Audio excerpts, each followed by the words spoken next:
Ayan, magandang araw po sa lahat. Ito naman Pamalas TV. Ayan guys, di bali andito naman tayo sa tunga. Ang daming bunga ng langka na naman dito sa amin Yan, kung makikita nyo nga talagang daming bunga na nasa puno ng langka Sa ngayon guys ay napakamura ng langka dahil hindi natin alam bakit napakamura. Pero ang bilihin sa ngayon ay napakamahal. Sa ngayon guys, tumatakbong presyo sa amin ay nasa 2 piso o 3 piso per kilo. Pero kung bibili ka ng gulay sa mga kainan, halos 30 pesos ang isang takal.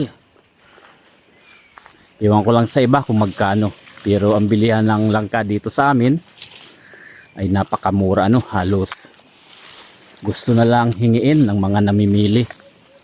Kaya ito, mangyayari naman nito, mabubulok na naman ang ating mga langkang to Sayang, napakarami pa naman ng bunga. Yan, gaya nito, halos yung puno niya paikot ng bunga. Kasi kung bibinta natin to na ganito kamura, lugi na tayo sa pagpahakot pa lang. Sa pagpahakot pa lang per kilo ay piso na sa bago mailabas to. Kaya ito talagang mabubulok na naman ito guys. Halos wala naman tayo makikita na dito. Lugi talaga kung may lalabas to lahat. Tapos ang bila ay napakamura. Yun guys, ang tanong ko lang guys ay bakit ang mga bilihan sa ngayon ay napaka mamahal. Ayan, gaya nga ng baboy, ang mamahal ng pagkain at ang mahal din ng biik, pero ang live weight ay napakamura. Parang langka rin pala to. Napakamura din ang per kilo Yun nga. Ang tumatakbo dito sa amin ay 2 pesos o 3 pesos per kilo. Yan ang langka yung gantong klaseng hilaw.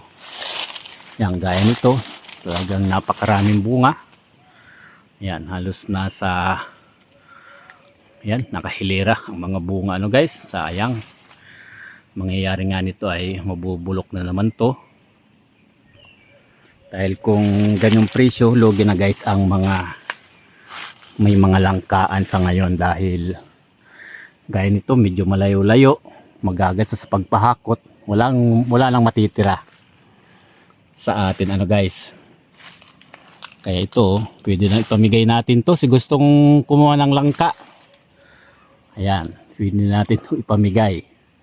Punta lang kayo dito sa amin guys. Ayan, kung medyo mahal-mahal lang sana, kahit kunti, tiyatyagaan natin tong ilabas kasi sayang naman. Kaya lang ganong presyo ay 2 piso o 3 piso. Sa pagpalabas pa lang ay logi na guys. Napakarami dito pa guys na langka na ganito, na maraming bunga. Hindi lang to. Kaya mangyayari nito, maghihinog ito hindi naman natin to kayang ubusin pag maghinog. Kaya mangyayari ay mabubulok lang sayang. Ayan. Kaya dito tayo na naman. Mag-aantay na naman tayo kung kailan mamahal to. Kaya lang pag nagmamahal ang langka ay wala nang bunga. Pero pag ganitong dagsaan, talagang wala, mabubulok. Pero sa mga kainan, napakamahal ng takal nila. Konti lang, halagang 30 pesos, halos kulang mo pa ng isang ulaman. Pero yung pagbibilihin na sa mga magtatanim ay napakamura. Lalo na ang halaga guys ng nyug ngayon, bumaba na rin. Pero ang gasolina medyo mataas pa rin Hindi natin alam bakit nangyayari ang ganito.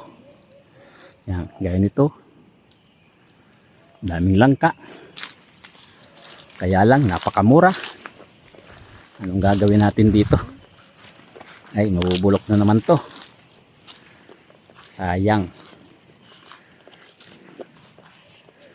Kung madadala lang sana natin ng Manila, medyo maganda-ganda sana yata ang presyo dyan. Kaya lang napakalayo naman. Kaya wala. Hindi tayo magkakapira pag ganito. Yan. Malayo kasi guys to sa labasan. Magbabayad ka ng pahila.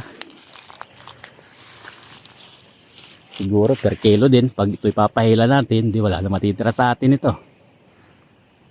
Sasakay pa natin sa tricycle. Kung ilalabas natin sa bayan, talagang lugi na rin ano guys, sa ganung presyo yata. 2 pesos o 3 pesos ang kilo. Kapag bibilihin galing sa amin ano.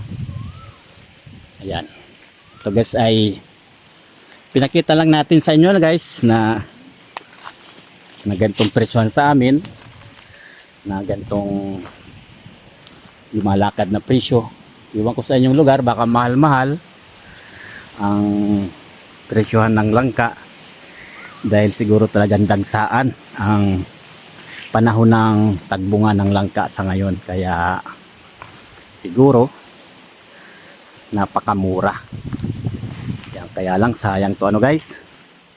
Kaya ito pinamimigay na lang natin si gusto ng langka. Kung magugulay mo tulat, kung may karihang ka, malaking pera pa rin to. Kaya lang sa gaya natin, wala naman tayong ganon.